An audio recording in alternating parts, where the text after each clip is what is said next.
সুপ্রিয় দর্শক সবাইকে স্বাগত জানাচ্ছি প্ল্যানেটারি হেলথ একাডেমিয়া সুরক্ষায় প্রতিদিন অনুষ্ঠানে আপনাদের সঙ্গে রয়েছি আমি ডাক্তার অমিতা হাসান।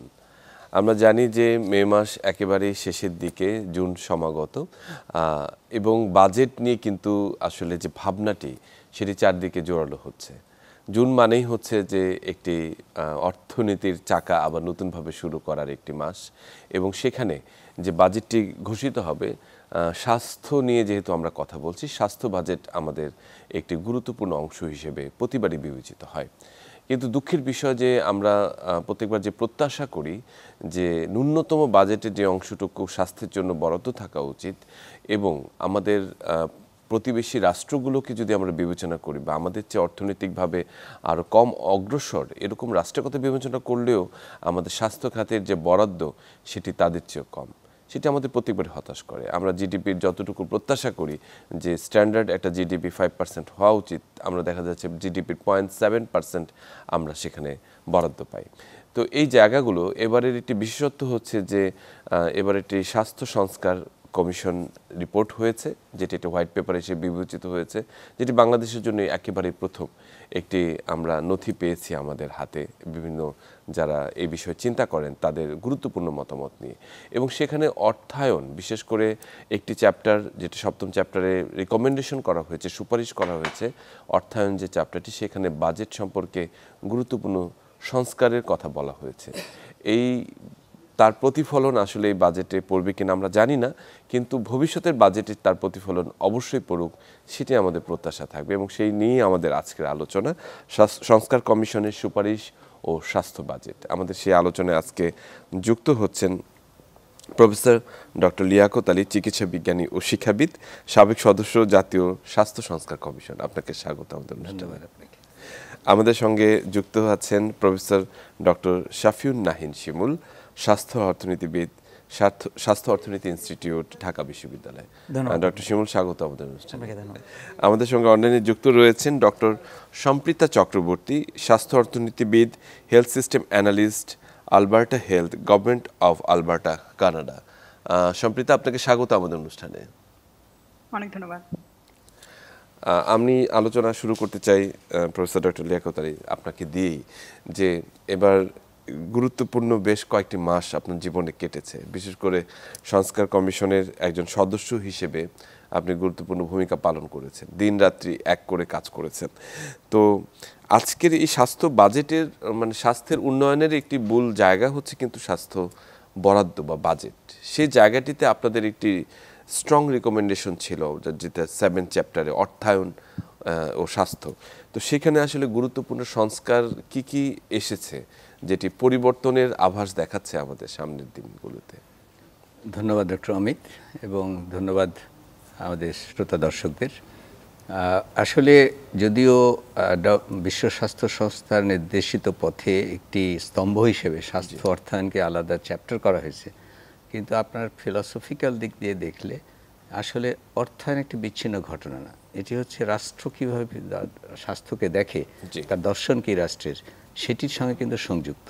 তো সেজন্য ওই চ্যাপ্টারে আমরা আবার পুনরুল্লেখ করতে হয়েছে যে রাষ্ট্র যে আসলে একটা জনগণের মৌলিক অধিকার হিসেবে, এবং শুধু নীতিগত অধিকার না, এটি এক ধরনের আইনগত অধিকার হিসেবে কিছু দূর হলে অন্তত প্রতিষ্ঠিত করবে, দেখবে শুধু না, সে বিষয়টি এসেছে। এবং সেই সঙ্গে তার তখন যে ব্যবহারিক যে প্রয়োগ, সেই প্রয়োগের বিষয়গুলো এসে গেছে। এবং এইখানে রাষ্ট্রের নিরাপত্তার সঙ্গেও কিন্তু স্বাস্থ্য যে একটা নিরাপত্তামূলক ব্যবস্থা, সেটাও এসে গেছে সেখানে। এবং সেখানে আমরা আসলে দেখাতে চেয়েছি যে আমাদের অর্থ কম, আমাদের দেশের সম্পদ কম, কিন্তু এই অঞ্চলের সঙ্গে তো তুলনীয় হতে হবে অন্তত। তাহলে এই অঞ্চলের ভিতরেও আমরা সবচেয়ে কম বরাদ্দ, সবচেয়ে কম ব্যয়, রাষ্ট্রের সবচেয়ে কম ব্যয়। এবং আরও দুঃখের বিষয় যে ক্রমশ গত 1.5 দশকে, আমার প্রিয় ভাজন ডক্টর শিমুল আরও এইসব তথ্য আরও বেশি বলেন যে কিভাবে অর্থায়ন কমে গেছে। তো সেটা তো অত্যন্ত দুঃখজনক যে যেখানে আমাদের মৌলিক অঙ্গীকার ছিল সংবিধানে যে রাষ্ট্র দায়িত্ব নেবে, সেখানে শুরুতে যা দায়িত্ব নিয়েছে তার থেকে দিনে দিনে কমতে কমতে মানুষের যখন পকেটের খরচ বাড়তে থাকে, তখন আমাদের যে সুপারিশ রয়েছে সেটি হচ্ছে যে বিশ্ব স্বাস্থ্য সংস্থার যে সুপারিশ, তার সঙ্গে তাল মিলিয়ে অন্তত 5% জিডিপির, এটা যে এক ধাপে হবে তা না, এটা হয়তো ধাপে ধাপে হতে হবে। কারণ সেটি আবার খরচ করার আমাদের সঙ্গতি তৈরি হতে হবে, আমাদের সেই স্ট্রাকচার, অর্গানাইজেশনাল স্ট্রাকচার তৈরি হবে। আর 15% বাজেটের, অর্থাৎ বাজেটের 15%, জিডিপির 5%, এটি হচ্ছে আমাদের টার্গেট।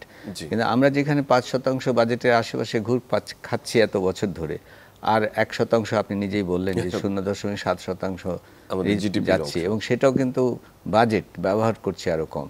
তাহলে সেই স্থানটিতে আমাদের আসলে টার্গেট হচ্ছে যে এই জায়গাটা ধীরে ধীরে অন্তত পক্ষে অঙ্গীকার করতে হবে রাষ্ট্রকে। তাতে আবার বাজেটের যে বিভাজন, এটিও একটি খুব বড় বিষয়, কারণ ডাক্তার নার্স নির্ভর, সেকেন্ডারি টারশিয়ারি কেয়ার নির্ভর, হাসপাতাল নির্ভর যে স্বাস্থ্য ব্যবস্থা আমাদের পলিসি মেকার থেকে শুরু করে সবার মধ্যে ঢুকে গেছে, সেখান থেকে বেরিয়ে এসে জনস্বাস্থ্য, আমরা একটি অধিদপ্তরও বলেছি, একটি জনস্বাস্থ্য অধিদপ্তর, আর তার অধীনে প্রাইমারি যে হেলথ কেয়ার, প্রাথমিক স্বাস্থ্য সেবাকে আবার সবার জন্য রাষ্ট্রের পয়সাতে, ট্যাক্সের পয়সাতে ইউনিভার্সাল করে দেওয়া। এটা মানে ইউনিভার্সাল হেলথ কাভারেজের সোপান হিসেবে প্রাথমিক স্বাস্থ্য সেবাকে যে সবার জন্য বিনামূল্যে করে দেওয়া রাষ্ট্রীয় খরচে, সেটির একটি বড় প্রস্তাব কিন্তু আমাদের এই অর্থায়নের ক্ষেত্রে। এবং তার সাথে রয়েছে যে সেকেন্ডারি টারশিয়ারিতে রেফারেলে যেতে হবে। তাহলে রেফারেলে যাওয়ার পরে সেখানেও কিন্তু কিছু দরিদ্র মানুষের জন্য সেফটি নেট থাকতে হবে, সব মানুষের জন্যই সুলভে, এবং যাতে ব্যয়সাশ্রয়ী উপায়ে যেন চিকিৎসা ব্যবস্থা থাকে, ডায়াগনস্টিক এবং চিকিৎসা সেটা থাকবে। আবার কিছু লোকের জন্য কিন্তু ব্যবস্থা থাকবে যে অন্তত 20% ফ্রি পাবে, এবং সেখানে একটি সোশ্যাল সেফটি নেট হিসেবে একটা রাষ্ট্রীয় যে ইন্স্যুরেন্স সিস্টেম, তার একটা প্রস্তাবনা রয়েছে। আর এছাড়াও যদি কারো ইচ্ছা হয়, আমাদের কিন্তু ঢালাওভাবে ইন্স্যুরেন্স না, কারো যদি একটা ওপেন মার্কেট ইকোনমিতে কেউ ইন্স্যুরেন্স নিতেই পারেন। আমরা বিশেষ করে ফর্মাল সেক্টরে এবং দরিদ্র লোকদের জন্য রাষ্ট্রের ব্যবস্থাপনায় একটি রাষ্ট্রীয় ইন্স্যুরেন্স সিস্টেমের কথা, মানে বা সাপোর্ট সিস্টেমের কথা বলা হয়েছে। যদিও এটা ডিটেল করার জন্য একটি ফাইন্যান্সিয়াল সিকিউরিটি অফিসের কথা বলা আছে আমাদের, হ্যাঁ, যে একটা নিরাপত্তার জন্য আমাদের যে রাষ্ট্রীয় কমিশন, একটা স্বাস্থ্য কমিশনের প্রস্তাব রয়েছে, তার একটি অঙ্গ রয়েছে যে একটা প্রতিষ্ঠান রয়েছে, সিকিউরিটি কমিশন। তো আমাদের মোটা দাগে এখান থেকে আয়ের জন্য যে ফাইন্যান্সিয়াল যে বিষয়গুলো, সেখানে কিছু ট্যাক্সেশনের বিষয় বলা আছে, যেগুলো আমাদের যেসব খাবার, যেগুলো অস্বাস্থ্যকর খাবার বিশেষ করে অন্যান্য জায়গাতে, সেখানে ট্যাক্স বাড়ানোর কথা বলা আছে। ফাইন্যান্সের জন্য সিএসআর এর কথা বলা আছে, যে সিএসআর এখনো হয় কিন্তু ওগুলো খুব স্ট্রিক্টলি মেনটেন হয় না, সেগুলোর কথা বলা আছে। এবং রাষ্ট্রের ট্যাক্স থেকে যে পয়সা ইতিমধ্যে আসে, আর হলো সবচেয়ে বড় হলো যে ব্যয়সাশ্রয়ী যদি আমরা একটা পদ্ধতিগুলো চালু করতে পারি, সেখানেও কিন্তু প্রকিউরমেন্ট থেকে শুরু করে সব জায়গাতেই যে কেনাকাটা ইত্যাদিতে ন্যায্যতা প্রতিষ্ঠিত হলে সেখানেও অর্থায়ন, সেখানেও আসলে আপনার আমি যে মানে সংক্ষেপে বলা যায় যে এই মানে পরিবর্তনগুলোর কথা আপনারা উল্লেখ করেছেন। এবং একটি কথা খুব গুরুত্বপূর্ণ বলেছেন যে অর্থনীতি কিন্তু শুধু আলাদা একটি অধ্যায় নয়, এটি সবগুলোর সাথেই কিন্তু সম্পৃক্ত এবং যুক্ত মূল জায়গা। ডক্টর শিমুল, আপনার কাছে যদি আসি, যে সামনে বাজেট আসছে, আমরা স্বাস্থ্য বাজেট নিয়ে আসলে সবসময় চিন্তিত থাকি যে এবারের অ্যালোকেশন আরও না কমে যায়। তো আসলে এই স্বাস্থ্য বাজেটের এই যে ধারাবাহিকভাবে আমরা রাষ্ট্র যে দায়িত্ব নিয়েছিল, একটি সময় মৌলিক যে অধিকারের দায়িত্ব নিয়েছিল, সেটি ধীরে ধীরে কখনো বাড়ছে না। মানে যে বাজেটটি গতবারের চেয়ে এবারে যে বাড়লো তা কিন্তু নয়, টাকার পরিমাণ হয়তো অ্যাজ এ হোল মনে হয় যে একটু বোধহয় বাড়লো, কিন্তু পার্সেন্টেজ হিসেবে কিন্তু সেটি কম। তো এই জায়গাটিতে আসলে আমরা কেন আটকে আছি, এই যে চক্রের মধ্যে আমরা আটকে আছি স্বাস্থ্য বাজেট নিয়ে, এটি সম্পর্কে একটু বলবেন। এবং স্বাস্থ্য বাজেটের মূল যে স্তম্ভগুলো বা পিলারগুলো যেটির উপর বিবেচনা করা হয়, সেটি যদি আপনার অর্থনীতির দৃষ্টিকোণ থেকে একটু বলেন।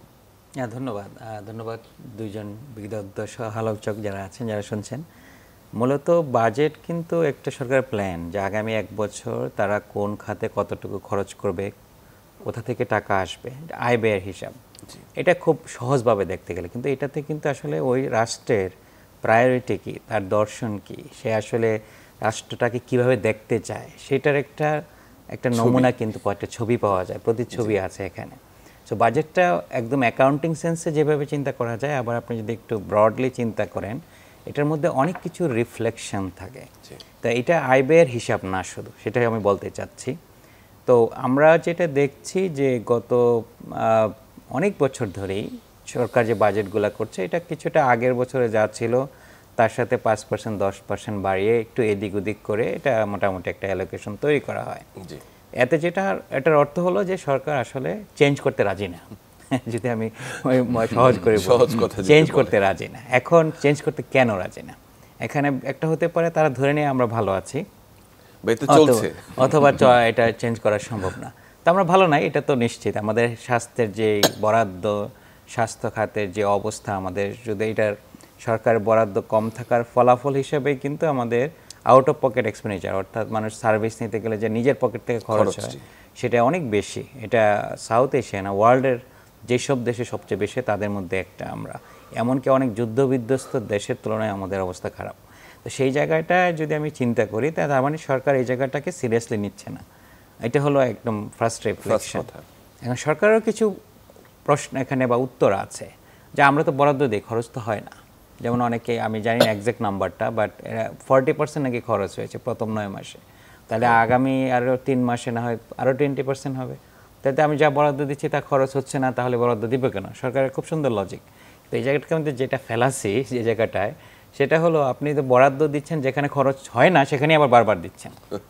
যেখানে খরচ হওয়া দরকার, যে জায়গাটা নতুন নতুন জিনিস দরকার, সেখানে তো বরাদ্দ দিচ্ছে না, তাহলে খরচ হবে কোত্থেকে? তো ওই জায়গাটা ফিক্স না করে যেটা করা হচ্ছে, গত বছর যাচ্ছিল তার সাথে 10% 5% অ্যাড করে আপনি বাজেট দিচ্ছেন। গত বছর যেই খাতে খরচ হয় নাই, এই বছরও হবে না, আগামী বছর একই লজিক দিবেন যে যেহেতু খরচ হয় না বরাদ্দ দিয়ে লাভ নেই।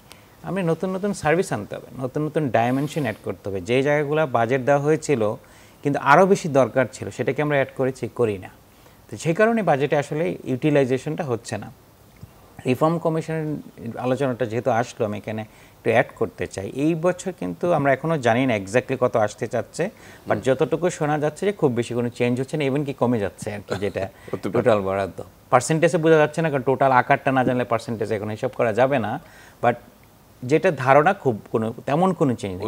দেখেন রিফর্ম কমিশন একটা হয়েছে, জানি সরকার কিন্তু বাজেটের যে পরিকল্পনাগুলো মার্চ এপ্রিলের মধ্যে হয়ে যায়, রিফর্ম কমিশনের রিপোর্টটা পরে আসতে আরও। সুতরাং সরকার বলতে পারে আমরা তো এটা দেখি নাই তখনও, সুতরাং আমাদের অলরেডি অনেক কিছু হয়ে গেছে। আমার প্রস্তাব থাকবে যে রিফর্ম কমিশন থেকে একটা দুইটা জিনিস, উল্লেখযোগ্য জিনিস যেটা চাইলে এই বাজেটে বাস্তবায়ন করা যায়, সেগুলো কিন্তু সরকার নিতে পারে। ধরেন আপনি একটা যে রিফর্ম কমিশনের একটা হেলথ কমিশনের যে কথাটা আসছে, এটা সরকার চাইলে কয়েকদিনের মধ্যেই করতে পারে। কাঠামো কিন্তু ওই রিপোর্টে রিফর্ম কমিশনের কাজ এটা না, কিন্তু ওনারা কিন্তু সেটা করে দিয়েছেন। এটার কাঠামো কী হবে, এটার হিউম্যান রিসোর্স স্ট্রাকচার কী হবে, এটা কিন্তু গুড জব। তাহলে এটা কিন্তু রেডি আছে, আপনি এখানে একটু এদিক ওদিক করে এটা করে দিতে পারেন, এটার জন্য একটা বাজেট বরাদ্দ করতে পারেন। তারপরে যে দরিদ্র লোকজনকে কাভার করার জন্য কিছু প্রস্তাব আছে, সেই প্রস্তাবগুলো আমরা স্মল স্কেলে করতে পারি, এবং দরিদ্র আইডেন্টিফাই করা আছে, যারা বিজেপি কার্ড পায়, যারা হচ্ছে আপনার ভাতা পায়, আপনাদের সরকার আইডেন্টিফাই করা আছে, তাদেরকেও যদি আমরা শুরু করি, পাইলট বেসিসে শুরু করি, এবং সেখানে কিছু বরাদ্দ কিন্তু রাখা যায়, তাহলে কিন্তু হেলথের বাজেট বাড়বে। শুধু না, সরকার যে রিফর্ম কমিশনের সাজেশন নিয়ে সিরিয়াস, যেটা বললাম বাজেটের একটা ফিলোসফির অংশ, সেটা মানুষ দেখতে পাবে আর কি।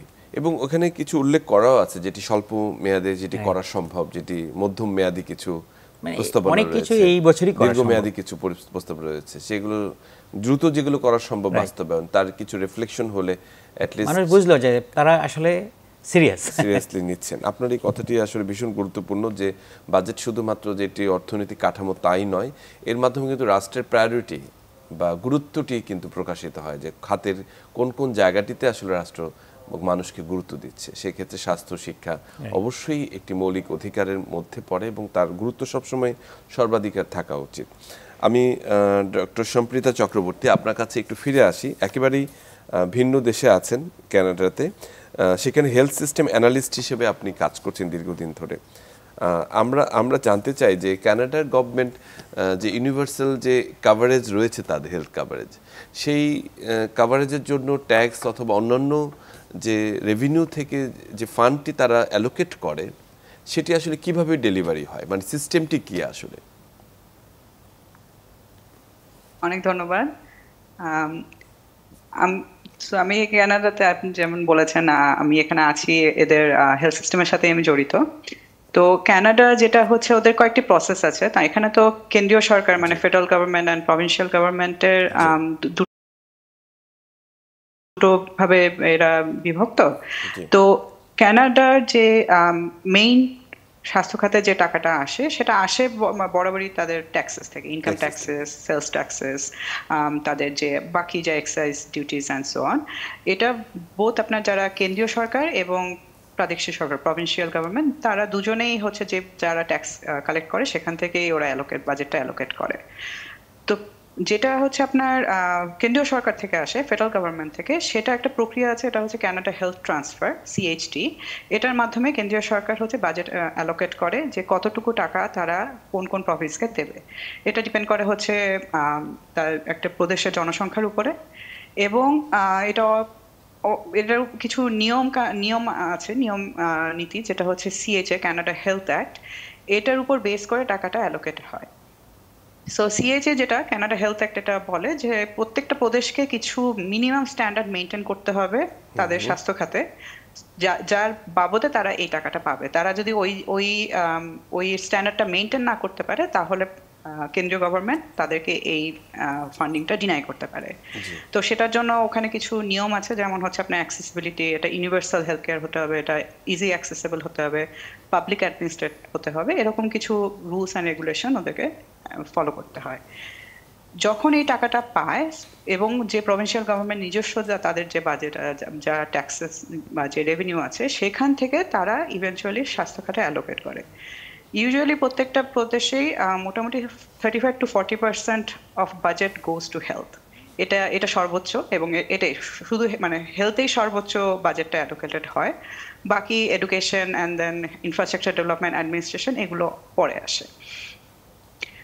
যখন এরা টাকাটা পায়, প্রাদেশিক গভর্নমেন্ট যখন তারা এই টাকাটা পাচ্ছে, তারা ডিসাইড করে যে কোন কোন ক্ষেত্রে এই টাকাটা তারা অ্যালোকেট করবে। সেটা হাসপাতালের জন্য হতে পারে, technology, treatments, improvement of health care, এগুলো সব এটা ডিপেন্ড করে হচ্ছে প্রত্যেকটি প্রদেশের নিজস্ব স্বাস্থ্য সেবা এবং তাদের চাহিদার উপরে। এর উপরে বেস করে তারা এটাকে অ্যালোকেট করে। এবং এটার মধ্যে একটা অ্যাকাউন্টেবিলিটি অ্যান্ড ট্রান্সপারেন্সি আছে, কারণ তারা কিভাবে অ্যালোকেট করছে, কতটা অ্যালোকেট করছে, তারা সিএইচ এর নিয়ম নীতি মেনটেন করছে কিনা, এই রিপোর্টটা কনস্ট্যান্টলি হচ্ছে আপডেটেড হতে থাকে। প্রাদেশিক গভর্নমেন্ট এটা কেন্দ্রীয় গভর্নমেন্টকে প্রোভাইড করে, এন্ড তার উপর বেস করে কেন্দ্রীয় গভর্নমেন্ট চেকও করে যে মানে কতটা মানে প্রতিটা কোয়ার্টারে কতটা তারা মেনটেন করতে পারছে, এবং এন্ড অফ দ্য ইয়ার তারা যে কন্ডিশনে নিয়েছে সেই কন্ডিশনটা মেনটেন করতে পারছে। এটার উপর বেস করে হচ্ছে যেটা বিভিন্ন ধরনের কাভারেজ, যেমন হচ্ছে গভর্নমেন্ট মেকশিওর করে যে আপনার মেডিকেলি নেসেসারি সার্ভিস যেগুলো, যেমন হচ্ছে আপনার হাসপাতালের খরচ, হাসপাতাল doctor visit, emergency department visits, এর রিলেটেড যাবতীয় যা খরচ, এটা যেন সবসময় কভার থাকে। এটার জন্য মানুষকে হচ্ছে মানে টাকা দেবো তারপর সেবাটা পাবো, এটা যেন না হয়। They should get the services when it's medically necessary. এছাড়াও আপনার হচ্ছে ম্যাটারনিটি অ্যান্ড চাইল্ড হেলথ, এটাও কাভার থাকে, স্পেশালি হচ্ছে আপনার নিউবর্ন, এই কাভারেজগুলো ওরা দিয়ে থাকে। কিছু কিছু কাভারেজ হচ্ছে মানে ডিপেন্ডিং অন জনসংখ্যা, আপনার মানে বয়স্ক মানুষদের জন্য হচ্ছে একরকমের কাভারেজ থাকে, যারা দরিদ্র তাদের জন্য আরেক ধরনের কাভারেজ থাকে, ডিপেন্ডিং অন দেয়ার রিকোয়ারমেন্ট। এটা কিছু কিছু জিনিস বেসিক কাভারেজ থাকে, কিছু কিছু জিনিসের সাবসিডাইজ থাকে। তো এগুলো হচ্ছে মানে আপনার বিভিন্ন প্রভিন্স টু প্রভিন্স ভ্যারি করে, মানে তারা নিজস্বভাবে তারা সেটা করে, কিন্তু একটা স্ট্রং মনিটরিং সিস্টেম রয়েছে সেন্ট্রাল থেকে, মনিটরিং সিস্টেম রয়েছে, এবং একটা স্ট্যান্ডার্ডাইজড একটা মানে ওরা যেহেতু আপনার সিএইচ এটা ফলো করতে হচ্ছে সবকটা প্রভিন্সকেই, একটা মিনিমাম স্ট্যান্ডার্ড প্রত্যেকটা প্রভিন্সকে মেইনটেইন করতেই হয়। অসংখ্য ধন্যবাদ ডক্টর সম্প্রীতা, আপনি একটি ওভারঅল ধারণা দিলেন যে আসলে কিভাবে সেটি বাজেটটি আসলে অ্যালোকেশন হয় এবং তার ব্যবহারটি কিভাবে হয়। আমি প্রফেসর ডক্টর লিয়াকত আলী আপনার কাছে একটু আসি, যে আমরা তো খুবই সুন্দর গল্প শুনলাম, মানে আমাদের কাছে একটি স্বপ্নের মতোই। তো আমরা আমাদের যে স্বপ্নটি নিয়ে আমরা এগিয়ে যাচ্ছিলাম, যে স্বাস্থ্য সংস্থা কমিশনের রিপোর্টটি, সেক্ষেত্রে আমরা এই ধরনের কোনো কিছু চিন্তা করেছি কিনা, যে এই আমাদের প্রাইমারি ইউনিভার্সাল হেলথ কাভারেজের কথা আপনারা বলেছেন যে এটি করতে, কিন্তু তার জন্য তো টাকা লাগবে, সবাইকে নিশ্চয়তা করতে, নিশ্চিতভাবে সেই সেবাটি দিতে একদম প্রান্তিক পর্যায় পর্যন্ত একটি স্ট্যান্ডার্ড যে ট্রিটমেন্ট কোয়ালিটি সেটি মেনটেন করতে হবে।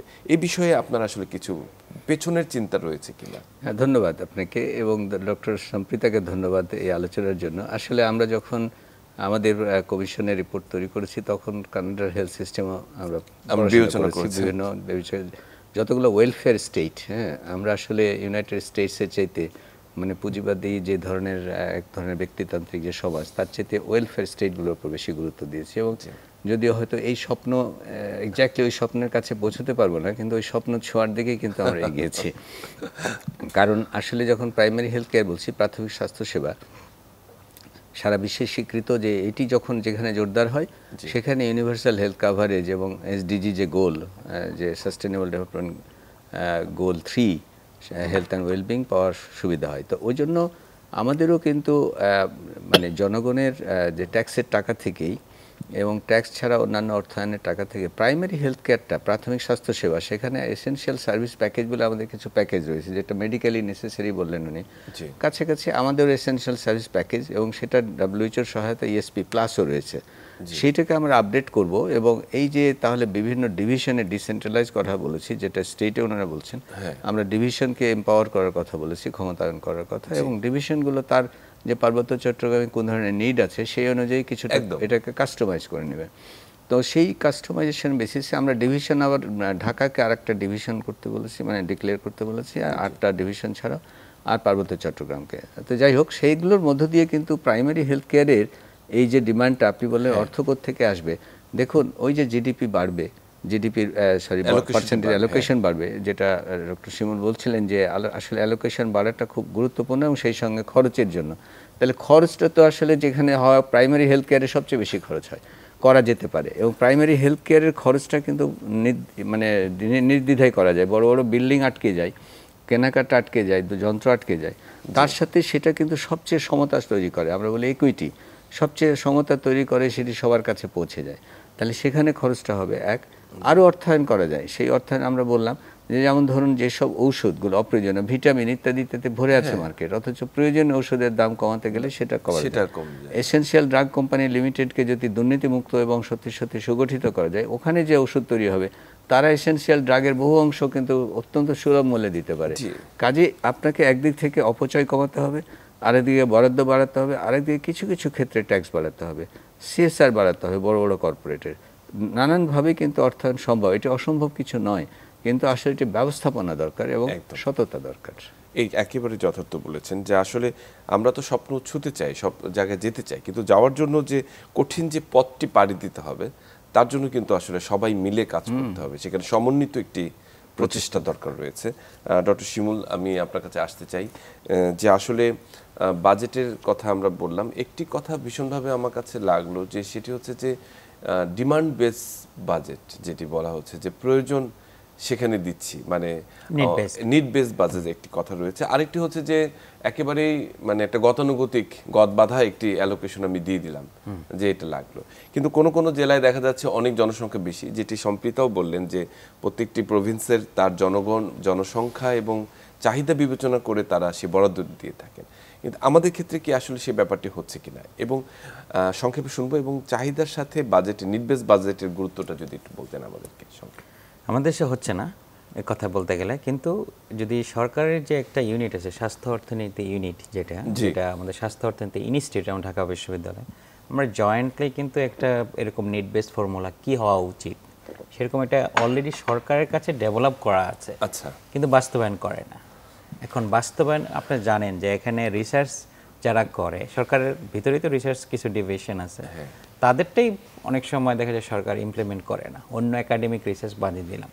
তো ওখানে কিন্তু অলরেডি একটা ফর্মুলা ডেভেলপ করা আছে যে কোন ধরনের নিডকে আমরা কিভাবে অ্যাসেস করে দেন আমরা বাজেটটা অ্যালোকেট করবো, কিন্তু এখনও যে বাজেটের অ্যালোকেশনগুলো হচ্ছে হসপিটালে বেড কয়টা, বেডের উপরে নির্ভর করে। এবং বেডের মজার বিষয় আছে, আপনি দেখবেন যে বেডে উন্নতি হয়, হিউম্যান রিসোর্স নাই। আপনি অনেক ইয়াতে পাবেন যে বলে এটাকে 50 শয্যা থেকে 250 শয্যা করা হলো, কিন্তু হিউম্যান রিসোর্স 50 শয্যা, এরকম মানে কি বলবো, এরকম অস্বাভাবিক চিন্তা, শুধু ঘোষণা দিয়ে 250 করা হয়েছে, কিন্তু এটা জাস্ট পলিটিক্যাল রিজনে করে, পপুলারিটি যেন, পপুলিজম কেনাকাটা। হ্যাঁ, তো সেটা করতে গিয়ে যেটা হচ্ছে যে বাজেটের নিড বেস এই ডেফিনেশনটাও ঠিক করতে হবে। সরকার কিভাবে নিড অ্যাসেস করে, যাতে শুধু বেড দিয়ে তো নিড হবে না, করা যাবে না। ওই এলাকার কিছু প্রায়োরিটি দিতে হবে। আরেকটা জায়গা আমাদের একটু মানে যে জায়গাটা একটু সমস্যা হবে, কানাডা বলেন, ইউএসএ বলেন, ডেভেলপ কান্ট্রিতে তাদের লোকাল গভর্নমেন্ট খুব শক্তিশালী, তাদের ট্যাক্স কালেকশনের সুযোগটা অনেক বেশি এবং অটোনমিও আছে। আমাদের দেশে লোকাল গভর্নমেন্টগুলো, আমরা একটা লোকাল গভর্নমেন্ট নিয়ে কাজ করেছি, তাদের কর্মচারীদের বেতন দিতে পারে না জি, বেশিরভাগ লোকাল গভর্নমেন্ট, বড় বড় সিটি কর্পোরেশনগুলো বাদ দিয়ে। তো সে কীভাবে হেলথে খরচ করবে? এবং তার মেইন কারণটা কিন্তু তাদের কিন্তু ট্যাক্স অটোনমি নাই। তারা যেই জন্ম নিবন্ধন বা বিভিন্ন কাজ করে দেয়, এটা যে ফিটা পায় এটাও সেন্ট্রালে চলে আসে। সেন্ট্রাল চলে যায়। তো আমার মনে হয় ওই যে ট্যাক্স রিফর্ম আমাদের খুবই প্রয়োজন, জরুরি এই জায়গাগুলো যদি শক্ত করতে চায়। জি, আমাদের সঙ্গে সুদূর কানাডা থেকে যুক্ত আছেন ডক্টর সম্প্রীতা চক্রবর্তী। সম্প্রীতা, আমি আপনার কাছ থেকে একটু গুরুত্বপূর্ণ তথ্য জানতে চাই, আর সেটি হচ্ছে যে বিশেষ করে ফেডারেল এবং প্রভিন্সিয়াল গভর্নমেন্ট কানাডিয়ান নাগরিকদের যে তাদের সার্বজনীন যে সেবাটি তাদেরকে দিচ্ছেন, সেটি ইন্স্যুরেন্সের আওতায় হোক অথবা তাদের গভর্নমেন্ট রুলেই হয়ে থাক না কেন, যে ফ্রি সেবাটি দিচ্ছেন সেটি আসলে কিভাবে সম্ভব হচ্ছে? সেটা কি তাদেরকে পে করতে হচ্ছে নাকি গভর্নমেন্ট তাদেরকে টোটাল সেবাটি দিচ্ছে? এটি সম্পর্কে আমাদের একটু বলুন। এখানে স্বাস্থ্যসেবার ক্ষেত্রে যেটা হচ্ছে যে আপনার যখন একটা পেশেন্ট হিসেবে আপনি যদি হসপিটালে যান, আপনার হসপিটালে যাবতীয় যা নেসেসারি, এগেইন এটা হচ্ছে মেডিকেলি নেসেসারি ইন্টারভেনশন, সেগুলো সবই হচ্ছে পেইড বাই দ্য গভর্নমেন্ট। এটার জন্য কোনো পেশেন্টকে কিছু পে করতে হয় না। হ্যাঁ, তর্কের খাতিরে বলা যায় এটা eventually paid by people's money, people's taxes, কিন্তু যখন স্বাস্থ্য সেবাটা নিতে যায় তখন আউট অফ পকেট তাদেরকে কিছু পে করতে হয় না। এটা এবং এর সাথে আপনার যে কোনো, আপনি যদি না চাই শুধুমাত্র হসপিটাল না, যে কোনো ডক্টর দেখানোর সময় আপনার প্রাইমারি কেয়ারস, তারপরে ইন্টারভেনশনস যেমন হচ্ছে ইমিউনাইজেশনস, এগুলো সব হচ্ছে কাভার্ড থাকে বাই পাবলিকলি কাভার্ড এগুলো। আর আরেকটা হচ্ছে ম্যাটারনিটি এবং নিউবর্ন কেয়ার, এগুলো হচ্ছে টোটালি পাবলিকলি কাভার্ড। এটার জন্য কোনো রকমভাবেই কোনো আউট অফ পকেট পেমেন্ট হয় না। ইউজুয়ালি আপনার ওষুধ, dental, vision, mental health, home care, long term care এবং কিছু মেডিকেল ডিভাইসেস, এইগুলোর জন্যে হচ্ছে মানুষকে আউট অফ পকেট পে করতে হয়। এখানে যেহেতু মানে প্রচুর আপনার মানে মার্কেট বেসড হচ্ছে ইন্স্যুরেন্স, প্রাইভেট ইন্স্যুরেন্স অপরচুনিটিস আছে, তো মানুষ হচ্ছে তারা এটা কেনে। প্রাইভেট ইন্স্যুরেন্সেস যারা কাজ করছেন তারা ইউজুয়ালি এমপ্লয়ারদের থ্রু দিয়ে তারা ইন্স্যুরেন্স পান, আর লাস্ট রিসোর্ট হিসেবে আউট অফ পকেট আছে। এই সংখ্যাটা মানে এই পোর্শনটা হচ্ছে ইউজুয়ালি খুব কম, কারণ এটা হচ্ছে যখন ইভেন্চুয়ালি দরকার পড়ে, যখন ধরুন বয়স্ক মানুষদের, বয়স্করা এবং যারা ধরেন পার্টিকুলার কোনো ক্ষেত্রে কোনো জায়গায় কাজ করছেন, তো এইগুলো ইউজুয়ালি যেটা বললাম যে আইদার পাবলিকলি অর এমপ্লয়মেন্ট ইন্স্যুরেন্সে কাভার্ড হয়ে থাকে। যে সেবাগুলো হচ্ছে এবং প্রত্যেকটা প্রভিন্সের অ্যাগেইন হচ্ছে আপনার থাকে যে ধরেন সব যারা দরিদ্র, যারা হচ্ছে বয়স্ক মানুষ, যারা ডিসেবলড মেন্টালি অর ফিজিক্যালি, তাদের জন্য ডিফারেন্ট বেনিফিটস হচ্ছে গভর্নমেন্ট প্রোভাইড করে থাকেন, যে ক্ষেত্রে আইদার আপনার এই সেবাগুলো হয় ফ্রি, যে এক্সট্রা যেগুলো বলছি, যেগুলো ওষুধ বা ডেন্টাল ভিশন কভার, যেগুলো হয় ফ্রি থাকে, নয়তো মানে সিগনিফিকেন্টলি সাবসিডাইজড হয়ে থাকে। এইরকম ভাবে অ্যাকচুয়ালি কাভারেজগুলো দিয়ে থাকে প্রভিন্সগুলো। একই সঙ্গে সম্প্রীতা, আমি আপনার সঙ্গে আরেকটু জানতে চাই যে মানে ওখানে হেলথ ইন্স্যুরেন্স ছাড়া আসলে থাকা ভীষণ মুশকিল। মানে যারা আসলে প্রবাসীর যারা যায় বা ওখানে যারা নাগরিকত্ব পায়, সবার আগে তাদের একটি চিন্তা থাকে যে কত তাড়াতাড়ি একটা হেলথ কার্ড করা যাবে, অথবা অনেকেই ওই দেশে অনেকে যায় যে তাদের শেষ জীবনটি যাতে মানে একটু নির্বিঘ্ন কাটে, যাতে চিকিৎসা নিয়ে যাতে কোনো সমস্যা না হয়, এই বিষয়টি নিশ্চয়তা নিয়ে সেই জায়গাটিতে আসলে কতখানি হেলথ ইন্স্যুরেন্সের ভূমিকা রয়েছে, মানে কতখানি পেমেন্ট করতে হয় একটু সংক্ষেপে জানতে চাই। এটা হচ্ছে এখানে অ্যাকচুয়ালি যেটা হয় যে কানাডার যারা কর্মক্ষম মানুষ, যারা হচ্ছে ইয়াং অর যারা ওয়ার্কিং এজ গ্রুপ, যাদের এখানে ট্যাক্স অনেক হাই, অলমোস্ট 30% অফ ইনকাম হচ্ছে ট্যাক্সে চলে যায়। এটা কিন্তু এটার বাবদে যে পরিমাণ আমরা স্বাস্থ্য ব্যবস্থাটা পাওয়া যায়, এটা অফকোর্স ডিবেটেবল, কার কাছে কোনটা প্রায়োরিটি পায়, কখন কোনটা প্রায়োরিটি পায়, এটা তো ডিফারেন্ট। কিন্তু আপনি যদি সার্বিকভাবে দেখি যে হ্যাঁ, আপনার এই এত অ্যামাউন্টের ট্যাক্সটা যদি না ওঠে তাহলে এই সার্ভিসগুলো দেবে কোথা থেকে? কারণ এখন ইনফ্লেশনের জন্য সবকিছুর প্রাইস বেড়ে যাচ্ছে, ইভেন স্বাস্থ্য ব্যবস্থার প্রভিশনের প্রাইসগুলোও বেড়ে যাচ্ছে। তো আই আন্ডারস্ট্যান্ড ওয়াই, কেন এই এত হাই ট্যাক্সেস দেওয়া হয়। কিন্তু হ্যাঁ, এই ট্যাক্সেসগুলো থেকে আসে যেটা আপনার বেসিক সার্ভিস, মানে একদম টোটাল নিড বেস, যেটা আপনার এমার্জেন্সি মেডিকেল সার্ভিসেস, আপনার হচ্ছে আপনি অসুস্থ, আপনি ডাক্তার দেখাবেন, এই সার্ভিসেসগুলো হচ্ছে টোটালি কাভার্ড বাই গভর্নমেন্ট। এরপরে আপনাকে একটা ওষুধ কিনতে হবে, সেই ওষুধ মানে একটা যারা ওয়ার্কিং এজ গ্রুপ তাদের জন্য ওষুধগুলো কাভার্ড না। কিন্তু তা আরো কিছু আপনার হচ্ছে থাকে, প্রাইভেট প্ল্যানস আছে, ইভেন গভর্নমেন্টেরও কিছু, মানে গভর্নমেন্টের প্রাইভেটাইজ প্ল্যান আছে, যেটা হচ্ছে এই মানুষরা কিনতে পারেন যাতে তাদের কাভারেজগুলো থাকে।